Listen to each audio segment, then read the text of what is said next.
Pregnant nurse बहू। सुषमा की बहू विनीता एक हॉस्पिटल में नर्स थी, लेकिन उसे डॉक्टर से भी ज्यादा नॉलेज थी। हॉस्पिटल में सब विनीता की तारीफ किया करते थे। सुषमा का बेटा यानी कि अंकित अपनी बीवी विनीता से बहुत प्यार करता था और उसे अपनी पत्नी की काबिलियत पर बहुत भरोसा था। धीरे धीरे वक्त गुजरता गया और शादी के 8 महीने बाद विनीता प्रेग्नेंट हो गई। मैं बहुत खुश हूँ। मेरा इकलौता बेटा है और अब इसका बच्चा इस दुनिया में आएगा। मैं दादी बन जाऊंगी। दादी मैं बता नहीं सकती मुझे कितना अच्छा लग रहा है। आपको खुश देखकर मैं भी बहुत खुश हूँ माँ। देखो बेटा, वैसे तो विनीता नर्स है, उसे अपने बारे में सब कुछ पता है, लेकिन फिर भी ना आजकल बच्चे पैदा करने में बड़ी परेशानी होने लगी है। उसे कहना कि वो अपना अच्छे से ख्याल रखे। अरे माँ, आप है ना, आपके रहते हमें चिंता करने की क्या जरूरत है। मैं तो अपनी बहू का बहुत अच्छे से ख्याल रखने वाली हूँ। उसे अच्छे से खिलाऊंगी पिलाऊंगी, तभी तो मेरा पोता या पोती एकदम हेल्दी पैदा होगा। कुछ दिनों के बाद सुबह के वक्त। अरे विनीता बहू, ये तुम क्या कर रही हो? कुछ भी तो नहीं मम्मी, अपना हेल्थ चेकअप कर रही हूँ। और क्या? लेकिन ये ब्लड प्रेशर की मशीन और ये तुम्हारे हाथ में इंजेक्शन कैसा है? अरे मम्मी जी, मैं अपना ब्लड प्रेशर चेक करके देख रही थी। प्रेग्नेंट होना और ऐसी हालत में ब्लड प्रेशर चेक करना बहुत ज़रूरी होता है। लेकिन बेटा, इन सब कामों के लिए तुम्हें डॉक्टर के पास जाना चाहिए। अपना चेकअप खुद करने की क्या ज़रूरत है? और ये इंजेक्शन किस लिए लाई हो? मम्मी जी, इससे मैं अपना ब्लड सैंपल लूँगी और हॉस्पिटल में जाकर अपना ब्लड चेक करवा लूँगी। अरे ऐसा भी कोई करता है भला? अपने खुद के हाथ से खुद का ब्लड सैंपल भी कोई निकालता है क्या? मम्मी जी, ये मेरा रोज़ का काम है, इसमें क्या है? मैं जब खुद से ये सब कर सकती हूँ तो किसी और से क्यों करवाऊँ? अच्छा ठीक है, जैसा तुम्हें सही लगे। कुछ दिनों के बाद सुषमा अपनी बहू को फिर से इंजेक्शन लगाते हुए देखती है और अंकित भी उस वक्त वहीं पर था। अरे विनीता, ये तुम क्या कर रही हो?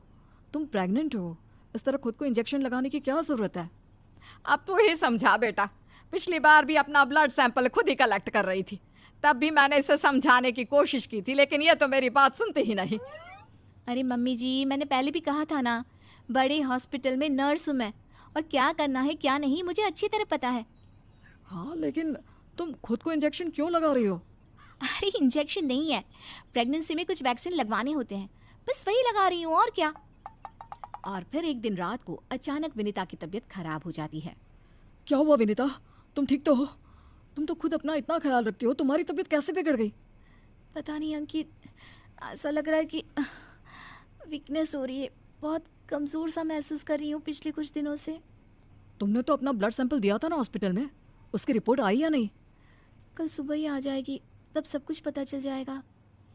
अगले दिन सुबह के वक्त। विनीता, तुम्हारी ब्लड रिपोर्ट तो आ चुकी है। तुम्हारी बॉडी में तो आयरन की बहुत कमी है, देखो तो ज़रा। अरे हाँ, इसके हिसाब से तो मुझे ब्लड चढ़ाना चाहिए, वरना डिलीवरी के वक्त बच्चे को प्रॉब्लम हो सकती है। मैं एक काम करती हूँ, ब्लड चढ़वा लेती हूँ। ऐसा कैसे ब्लड चढ़वा लेती हूँ?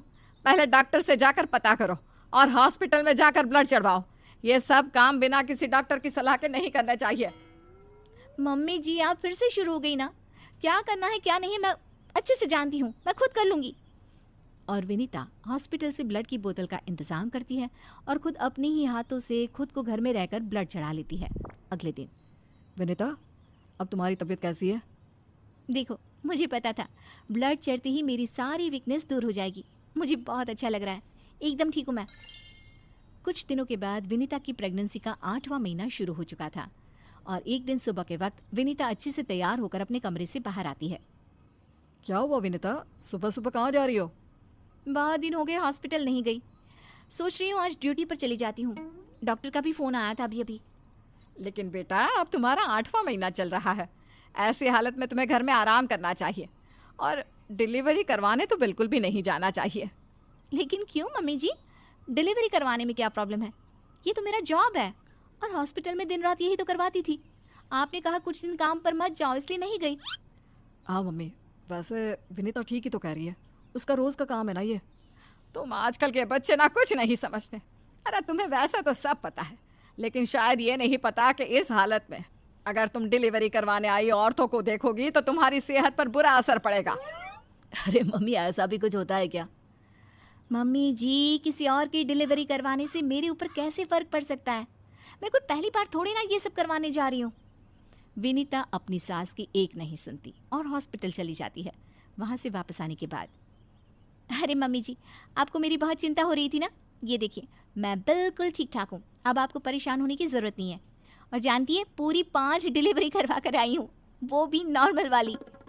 देखा मम्मी, मैंने कहा था ना विनीता को नहीं होगा कुछ भी। वो बिल्कुल ठीक है। चलो अच्छा है बहू, मैं भी तो यही चाहती हूँ कि तू एकदम ठीक रहे। और आजकल जिसे देखो उसके ऑपरेशन से बच्चे होते हैं, ये देख देख करना बहुत डर लगता है। चिंता मत कीजिए मम्मी जी, मुझे कुछ नहीं होगा। मैं नर्स हूँ ना, रोज़ हॉस्पिटल में औरतों को सिखाती हूँ कि कैसे अपना ध्यान रखें ताकि नॉर्मल डिलीवरी हो। तभी अचानक हॉस्पिटल से डॉक्टर का कॉल आता है। कॉल पर बात करने के बाद, मम्मी जी, एक इमरजेंसी केस आ गया है, मुझे जाना होगा। अरे लेकिन अभी तो आई हो, कैसी डॉक्टर है तुम्हारी? उसे पता नहीं चलता क्या कि तुम प्रेग्नेंट हो? ऐसी हालत में तुम्हें ना बुलाए। अरे नहीं मम्मी जी, डॉक्टर की भी मजबूरी है। कह रही थी काफ़ी सीरियस केस है और हॉस्पिटल में उन्हें किसी दूसरी नर्स पर इतना भरोसा नहीं जितना मुझ पर है। मुझे लगता है कि तुम्हें मना कर देना चाहिए बहू। कुछ नहीं होगा मुझे मम्मी जी, मैं अभी डिलीवरी करवा के आती हूँ। कुछ देर बाद अंकित के पास हॉस्पिटल से फ़ोन आता है। अरे मम्मी, जल्दी हॉस्पिटल चलिए, वहाँ विनीता की तबीयत खराब हो गई है। हे भगवान, सब ठीक करना, मुझे तो पहले ही डर लग रहा था। अंकित और सुषमा हॉस्पिटल पहुँचते हैं। क्या हुआ विनीता को? वो क्या है ना, विनीता एक नॉर्मल डिलीवरी करवा रही थी। केस बहुत ही सीरियस था और उस लेडी को बहुत ज़्यादा प्रॉब्लम हो रही थी। क्योंकि विनीता खुद प्रेग्नेंट है तो वो अचानक से घबरा गई और उसे लेबर पेन शुरू हो गया। लेकिन अभी तो मेरी बहू का सिर्फ 8वां महीना चल रहा है। देखिए, ऐसा हो जाता है, उस औरत को दर्द में देखकर घबराहट की वजह से विनीता को ये हुआ है। अरे डॉक्टर, लेकिन डरने की कोई बात तो नहीं है ना? नहीं नहीं, ऐसा कुछ नहीं, हमने उसे एडमिट कर लिया है। तभी सब देखते हैं कि विनीता अपने हाथ में एक छोटे से बच्चे को लिए बाहर आती है। अरे विनीता, तुम्हारी तो तबीयत ठीक नहीं थी, तुम्हें दर्द हो रहा था, तुम बाहर क्यों आ गई? अरे दर्द हो रहा था तो क्या हुआ, मैंने वो दवाई ले ली जिससे जल्दी आने वाले लेबर पेन रुक जाते हैं। और वैसे भी डॉक्टर, उस औरत को मेरी ज़रूरत थी, उसकी देखभाल के लिए मुझे ठीक होना ही था। ये देखिए, उसका बच्चा एकदम सही सलामत है। अरे वाह मेरी बहू, तूने तो अपने तबीयत की परवाह ना करके किसी और की जान बचाई। मुझे तुम पर गर्व है विनीता। ऐसे ही थोड़ी ना वो हॉस्पिटल की सबसे अच्छी नर्स बनी है। मैंने कहा था ना मम्मी जी, मैं नर्स हूँ, मुझे अपने से पहले दूसरों की तकलीफ दिखाई देती है और मैं पहले अपने मरीजों की जान बचाती हूँ, फिर खुद की। Subscribe now.